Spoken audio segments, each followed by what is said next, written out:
Hey guys, welcome in. Another edition of Right on Rangers Live. We'll get started here in just a few moments. Tough loss for the Rangers tonight after a very, very promising start. But that's the way baseball goes sometimes, isn't it? So we are going to get our people on TikTok in here and Instagram as well. But I'll tell you what, games like tonight, they do get you down. It is a long season, though. I always say that. I just got to remind myself on depressing nights like tonight with such a promising start to this series. Just a bummer that the Rangers went out this way against the Stros. But the good news is they have another opportunity this weekend to get back on track. Hopefully that ends up happening. So, is what it is. But we're going to get into all of our breakdown, everything like that here in just a little bit. But let me lead off with this. I had this thought going through my mind a couple of different times. So, first of all, the Astros scratched Framber Valdez late, probably mid-afternoon, I want to say. Came as a big surprise to me. Not really sure what was going on there with that. It's possible that maybe he had some kind of injury. Who knows? But some people seem to think that maybe he got that late scratch because he's going to potentially be facing the Rangers later this weekend. So the Rangers have the Athletics on Tuesday, Wednesday, Thursday, and then the Rangers go to Houston on Friday, where they take on the Astros in a 3-game set. So some people surmise that perhaps they were holding him back, didn't want him to have to face the Rangers in back-to-back starts. You remember, of course, in Game 2 of the ALCS last year, Rangers knocked around Framber Valdez pretty well. And he's a very good pitcher. I'm not going to pretend that he isn't. Framber Valdez is a very good pitcher. But Rangers did knock him around in the playoffs last year. Don't really get the rationale to scratch him so late at this point, but maybe more will come out as time goes on. We'll have to see what happens with that. So the Houston Astros call up a rookie, and he was actually a hometown guy, right? Henley was, I believe, from Fort Worth, Texas, pitched for the University of Texas, and he had a rough go tonight. Stat line on Henley was 1 out, right? A third of an inning pitched, 4 hits, 3 walks, 5 earned runs, and a 135 ERA. Rough debut for him. And I felt bad for him at times. I know there's two sides of it. On one hand, you want the Rangers to pad that lead as much as they possibly can, right? But on the other hand, for those of us that have played the game and those of us that have maybe had some opportunities in the game beyond high school, you only get so many opportunities, right? Who knows if Henley is going to get another chance in the big leagues? I don't know. Maybe he'll get another call up at some point and he'll get another opportunity to prove himself. But this could be his only shot. It is very circumstantial in the big leagues with the call ups. You'd like to think somebody's going to get injured. He's probably going to get another chance to come back. But you never know.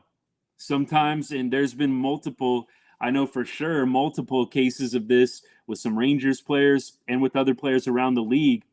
When you don't perform in the one call-up that you get, there are times where you don't get that other call-up. There are other players that get it instead, and that was your one chance. I hope that's not the case for Henley, but it very well may be. You never know. And with our guys, a guy like Grant Anderson, I feel bad for him. He's coming up. Obviously, with the Spurs injury, he's getting an opportunity. Pitched well at times tonight. He had some good at-bats here and there, but of course, anytime you're giving up home runs, especially multi-run home runs in a close game, that's not good. I mean, Grant Anderson's getting an opportunity right now, and he's got to make the most of it. You never know when your next opportunity is going to be when Spurs comes back. It's probably pretty likely Anderson's going back down. So I cheer for some of these guys. I mean, look, I wanted us to win tonight. Don't think I was cheering for Henley now, but I definitely understand the pressure that some of these guys are facing, and I definitely want to see guys do well when they get these opportunities. Hopefully, not too much at the expense of the Rangers, but feel bad for the hometown kid. Hopefully, he gets another opportunity. Hope Grant Anderson continues to bounce back, and I hope that he continues to pitch well. Hopefully, he can get back on track. But that's kind of my lead in tonight. We'll get into some of the breakdown inning by inning, but not much to talk about beyond the first inning for the Rangers. So the first inning started out amazing. It was very obvious that Henley did not have control. You didn't have guys swinging out of their shoes. You didn't have guys trying to do too much up there. You could tell that he was wild, and a lot of guys were taking walks, getting on base, and the Rangers put up 5 runs very, very quickly.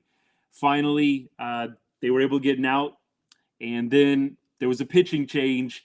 And I do remember kind of saying to myself at that moment, I don't know if this is a good thing or not, because the Astros bullpen has actually been very solid so far this year. The Astros bullpen, they were talking about it on the broadcast, has been better than the starters this year. So I actually wasn't feeling great. I really felt like we needed to tack on some more runs in that first inning.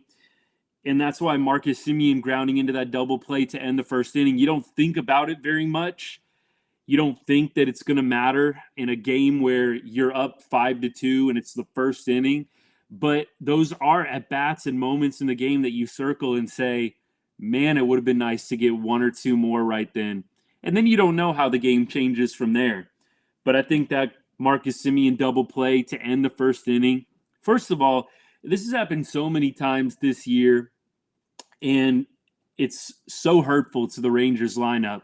Whenever Marcus Semien makes the final out, it's just always just not a great setup for things moving forward in the game, because you have Corey Seager come up with nobody on base. And that totally changes the entire complexion of a Corey Seager at bat, right? If you've got people on base with Corey Seager up, you're not thinking about pitching around him as much. Granted, Seager's had a couple of hits tonight. But he's not quite in Seager form yet, I wouldn't say. 1 home run on the season. Wouldn't say he's quite hitting his stride yet, but still having a great year, no doubt. But anytime Marcus Semien makes the last out, it is problematic for the Rangers moving forward. And that happened multiple times tonight. Don't have the exact innings in front of me, but at least 2 times tonight, Marcus Semien makes the last out. Corey Seager comes up with nobody on base, and that's not a good thing. You want Seager with those RBI opportunities. You want pitchers to feel the pressure to have to pitch to him. Wyatt Langford, I think, is going to be a decent guy to protect Seager. I'm interested to see if they kind of play around with that 3-hole spot. I really think that you've got to have a guy that pitchers and that the league in general fears hitting behind Seager. Otherwise, you're going to see a lot of teams end up walking him, pitching around him. When you've got a really solid 3-hole hitter behind Siegs, and hopefully that can be Langford, it changes things. Wouldn't shock me if perhaps Evan Carter gets an opportunity to get back to that 3-hole spot like we did in the playoffs. I think that could definitely be a good thing. Evan Carter continues to impress me. I know tonight, nothing of note from him, but at the same time, he drew a walk in the early innings, and he just sees the ball really, really well. So if Seager does get pitched around, you can feel pretty confident that Evan Carter isn't going to give an at-bat away in a big situation. So we'll see. Maybe Wyatt Langford sticks. He had a couple of hits tonight, too. I thought he looked good. So it's no knock on Wyatt Langford at all. But I just wonder how much they'll toy with that 3-hole spot behind Seager. But going back to Semien, hopefully he'll continue to get better and better each game as the season goes on. I feel like with us, at least since he's been with the Rangers, there have been times where he started off a little bit slow. And we're being picky right now because I know Simi is just a little below 300 at this point. So just being a little bit picky, but would love to see Semien come through more with 2 outs.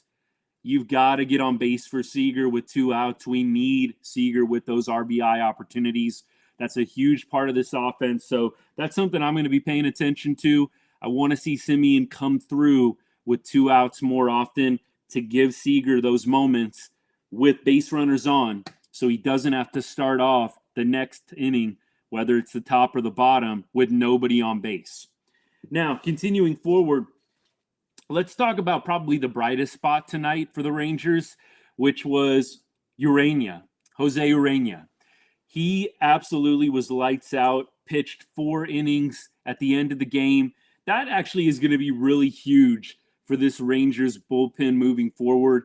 This is going to be a busy week for the Rangers. You've got Tuesday, Wednesday, Thursday, Friday, Saturday, Sunday games, and the Astros series is going to probably end up being another great one, another tight one. You know that you're probably going to have to use some of your best arms in that Astros series. So the fact that they could get Urena 4 innings, and it was near perfect baseball. I mean, the stats on him, just going to take a look at the box score right now. So Jose Urena goes 4 innings, gives up 1 hit, strikes out 4. And he's looked sharp so far. Perhaps he'll move into a little bit more of a high leverage role at some point this season. It just kind of depends. Maybe he'll just stick in this long relief role, but as the Rangers get starters back healthy, if Urena can continue to throw the ball like he did tonight, it's not going to shock me if one of these starters, think about a guy like Heaney tonight, maybe Bradford, perhaps Dunning, although Dunning I think has looked great to start the season. One of those guys is probably going to become the long relief guy, and maybe that opens things up for Urena to slide into a little bit more of a high leverage role, especially with Josh Boers out right now.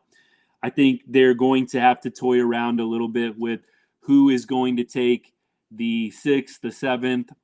They've got some guys that they trust right now. Leclerc is probably going to continue to do the 9th. I know Leclerc's polarizing among Rangers fans, but I can't see them taking away the 9th from him yet. I think he's going to have to blow a few more saves for that to happen. Robertson appears to be the next guy up. I'm just going personally in my mind of guys that I trust in that bullpen. Robertson, I think Yates has pitched well. So I think that's your traditional 7, 8, 9. But that being said, you need some high leverage guys that can come in 1, 2 at bats against a really good hitter and get outs. And then you turn it over to somebody new to start fresh the next inning. That's what they're going to have to find. That's what they had in Spores, and that was the flexibility that they had when Spores was healthy. They could throw Yates in the 6th if they wanted to. They could put Robertson in the 7th if they wanted to. And they had that luxury. Now they don't with Spores being injured. We'll see who steps up and really becomes that go-to guy in high leverage moments early on.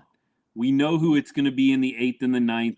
But who's it going to be in the 6th, 7th? When the starter comes out, things get a little bit dicey. We'll see who Bruce Bochy, Mike Maddox decide to go with. Continuing on from there, though, looking at Justin Foscue going on the IL after getting his first base hit and first RBI. Feel bad for the guy. I think he got a little bit of the raw end of things coming out of spring training.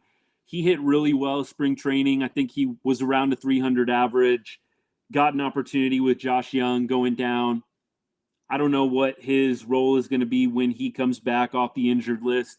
Perhaps he's going to get right back in action with the big league club, but I sure feel bad. Who knows what happened? It didn't look like anything happened in the game last night. Hit the ball, ran to first, rounded it. Obviously was excited.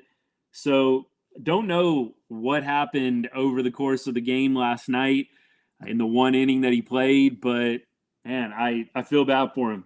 That really sucks, going out one day after you get your first major league hit in RBI. So we'll see what goes on, but hopefully quick recovery for him.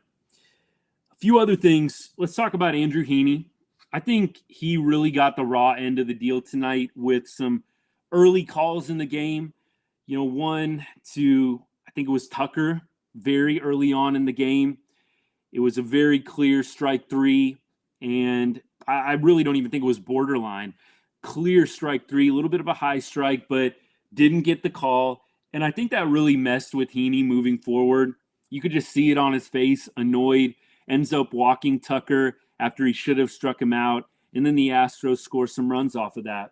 And Heaney needs to do a better job of staying cool and working through those things. But as a fan at home, somebody that's not getting paid millions of dollars to do this, I was frustrated for him. I know a lot of Rangers fans the past 2 games have been frustrated with the umpires, myself included. I have to say, it's really, really hard when they've got that strike zone box up there. Ever since they've done that, it's really only intensified tensions with the human umps versus the robo strike zone. One of my buddies, we were texting during the game, and he said it's the worst thing that happened in the game. And in terms of the balls and strike calls and everything like that, it's the worst thing that they could have done is put that strike zone box right on the screen for all of us to see, because it just intensifies everybody's need and desire for calls to be right, and for calls to be right a lot of the time. I don't know if you want to put a percentage on it, sure. 98, 99% of the time? I don't know. But the reality is, when you have this technology that can clearly determine the strike zone, it is difficult when you're watching at home to see strikes and then to see balls get called instead. I really do feel like, and Rob Manfred has said, that they are going to be moving to a robo strike zone, hopefully sooner rather than later. I'd like to see it. I have no attachment to the umpires. I know that it's a really tough thing for some people, the game, the tradition, the umpires, it's all a part of it. The bad calls, the ejections, the arguments, right? I know for some people it's just a part of the game and they love it. I don't. And especially in these big moments in games, I don't love it at all. When you're seeing clear missed calls, hey, both obviously with balls and strikes, but also with other calls too. MLB's continue to expand replay, but I got to say, there are still calls that get left on the field. You think about the Rangers versus the Cubs, when Jonah Heim had that foul tip that he didn't go after and that play wasn't reviewable. There are still calls out there that you can't review that are frustrating. I think check swings, that's one that frustrates me to no end. You can't review check swings. It's totally a judgment call, but you can very obviously tell with the camera angles whether or not a guy went around. Are there some really, really close calls with check swings? Absolutely. Are there some super obvious calls with check swings that umpires get wrong? Yes. And you can't review them. So I think they're going to continue to expand replay. And Manfred said that they're wanting to get that electronic strike zone in the next couple of seasons. They've been testing it like crazy in the minor leagues. Here in Vegas, we have a AAA team, beautiful ballpark out here in West Vegas, out in Summerlin. It's the Athletics AAA team. And I've been to several games, and you see during the game what the challenge process is like for batters and for pitchers. It's really not that long. It takes about 10 or 15 seconds. They go to the monitors, they look at the ball strike zone, and it's really, really quick. I don't think it slows down the game that much at all. And really, when you take into account the pitch count and the pitch clock, the game moves along just fine. I don't really think it's a big deal to stop the game and challenge a ball strike call. I like it. I know some people hate that concept and don't want to see a robo strike zone come anywhere near the game. But for me, especially in these big moments that are changing games, ridiculous calls. I mean, there are several umpires. I know that there's a couple that get a lot of spotlight for being absolutely terrible. But that being said, I just would really like to see them get it right. And think about this too. And I'm not conspiracy theory guy when it comes to gambling becoming a big thing with sports these days. I mean, it's everywhere in every sport. But as you bring in all of this money, sports betting, into this environment, you even more so want to make sure that you're getting calls right. It only opens yourself up to people thinking things are rigged when you've got umpires making these bad of calls. And by no means am I making any accusations right now. I don't think that's going on. But I think that as time goes on, as more people get their eyes on this situation, and as umpires continue to get calls wrong in big moments, you're going to see more and more momentum for an electronic strike zone. I'm in favor of it. I'm tired of seeing bad calls alter games. Tonight, if Tucker gets called out, it's a totally different ballgame. There's one runner on with 2 outs instead of 2 runners on with 1 out. That is a huge altering moment in a baseball game. And you have no idea what could happen from there. And for me, it's not fair to say, well, get the next guy out, right? Turn a double play. It's not how baseball works. Baseball, it's the game within the game. You're trying to win every battle up there, every at bat. And when you're getting things taken away from you, obvious strikeouts. And that's not to say the Rangers didn't get calls tonight too. Urania late in the game got a pretty generous call on one of his strikeouts. I think it was to Alvarez. So look, by no means am I sitting here saying that the Rangers never get any calls. And I know there's going to be some people that say, well, yeah, if you would have got the call and it would have been your team, you'd feel differently. I really don't. I'm totally okay if they just get every call right 100% of the time. Who wouldn't be? Who wouldn't be okay with, hey, every single time they're going to call a strike and a ball accurately? You can live with that as a fan. That's fair.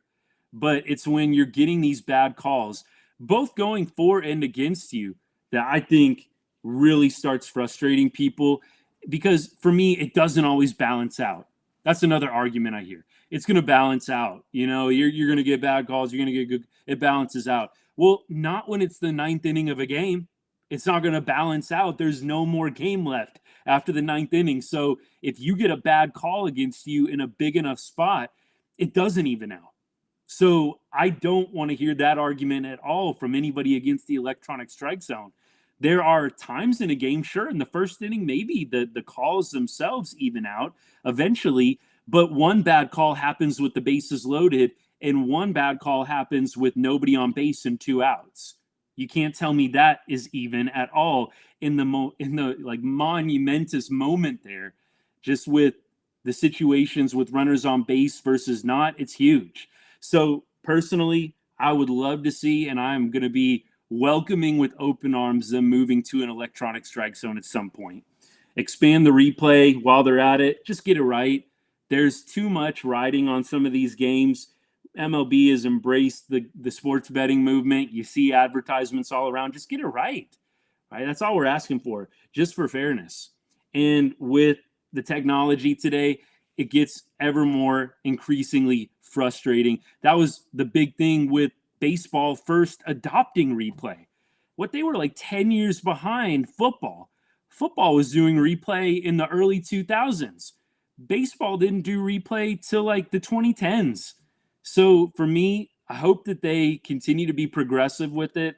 I know that some traditionalists are going to hate it, but for me, I just want it to be fair. Just make the right calls. And I think that going to an electronic strike zone does that. Expanding replay does that. Would love to see it. All right, rant's over. Let's look at the game for tomorrow. So hopefully the Rangers can take advantage of this series against the A's.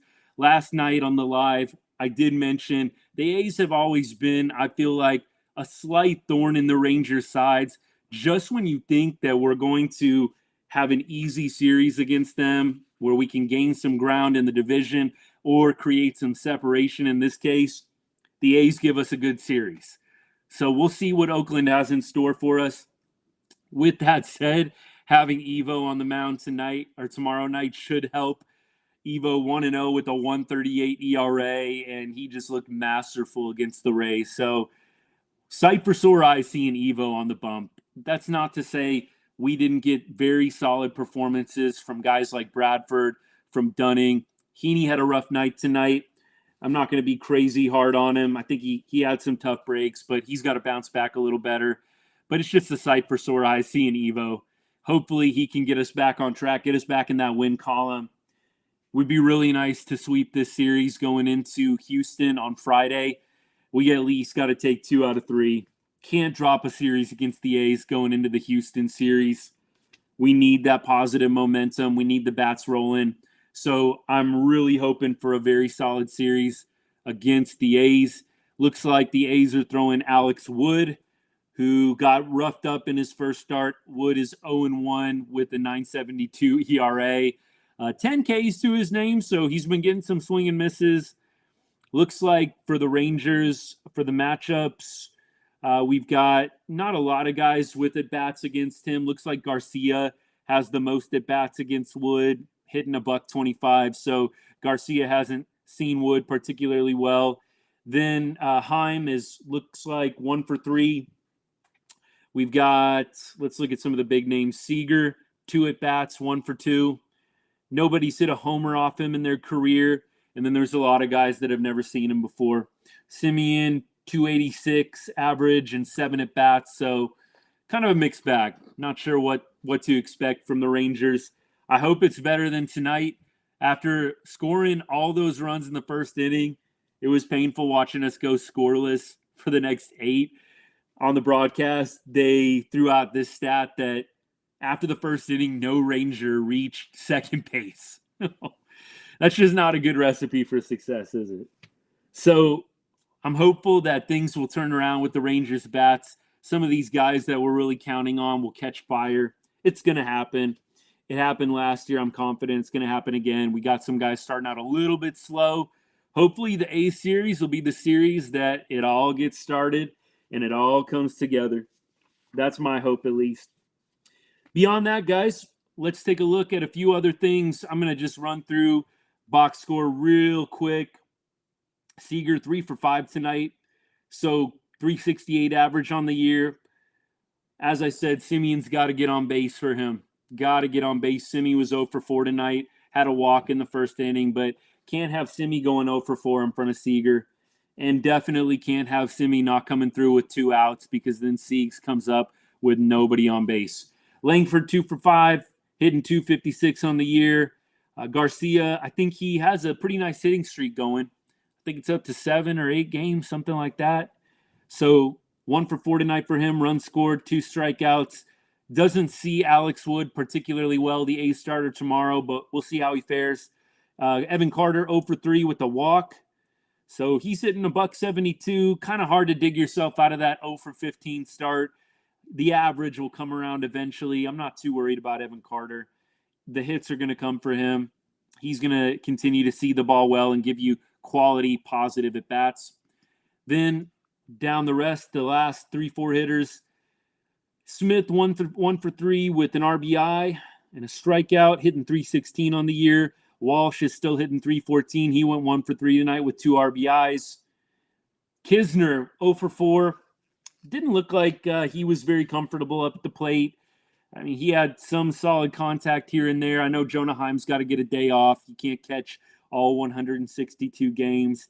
That being said, I think tonight, just my take on this, I think tonight you saw the Jonah Heim X factor with the pitching staff. I mean, Jonah Heim's a Gold Glove catcher. He calls a great game. He's one of the best framers in the game. And I'm not really shocked that the pitching staff struggled a little bit tonight. Now, Urania looked lights out, but Burke struggled out of the bullpen. Anderson struggled out of the bullpen. Heaney didn't have his A game. It's not a shock to me with your Gold Glove catcher being out. And Heim is lauded around the league for his framing ability, calling a great game. It's just not surprising to me that some of the Rangers pitchers struggled. Hopefully he'll be back for the rest of the week, Tuesday through Sunday, and we'll have him calling some great games for these Rangers pitchers moving forward. I know that Kisner's got to get his opportunities, and I think he's a solid catcher from what I've seen of him when he played with St. Louis. Watch some of his highlights here and there, hit up the MLB film room when he first was acquired by the Rangers. He's got a little pop when he gets some opportunities. He's not going to get a lot of them with Jonah Heim catching as long as he's healthy, but not shocking that Rangers pitching staff struggles a little bit with Jonah Heim on the bench tonight. Beyond that, to finish out, Taveras 0 for 3, hitting 250 on the year. He was like 5 for 12 in this series. So Leote played very well against the Astros. And I think in the ALCS, I'm not sure exactly what his stats were. He had a little bit of a rough postseason, right, Leote Taveras, but he actually had some pretty big moments against the Stros. So he seems to get up for those series, but 0 for 3 tonight. with a walk, so at least on base one time. Whenever Leote's getting on to just kind of set things up for Simeon and Seager, that's another thing we talked about a couple days ago probably. If Leote's getting on base for Simeon Seager, that's just a game changer. So Simeon coming through with 2 outs, not having Seager lead off innings, and Leote getting on base. Those are 2 things I'm going to look for the rest of this week. Well, guys, I don't think I have a whole lot else. I'll check comments. I don't think we had too many coming in as I was going through, popping back and forth. But I really definitely want to thank all y'all again. We're getting a few new followers each day on Facebook and on all other socials. So I want to thank y'all. We're going to try and do this. I say this every night, but we're going to try and do this after every game. So hopefully we can, barring, traveling, being out of town, stuff like that. But I love getting on, breaking down the game, talking Rangers baseball. That's why we started this whole thing to begin with, honestly. It branched out to other sports, but Rangers baseball, first love. And I just am looking forward to hopefully a great rest of the season. Sucks losing 2 out of 4 to the Astros. They were in prime position to, I think, take 3 out of 4, maybe even sweep the series. But Astros are a good team. They just are. I said that, I think, right after we won the second game of this series. They're a good team. They're going to catch their stride, even though they started out 1-6, 2-7. Hopefully we can go into Houston and continue our dominance in that stadium. That is my hope. Have a good sweep against the A's. Don't take them for granted. Get a win Tuesday, Wednesday, and Thursday. Go into Houston and take care of business.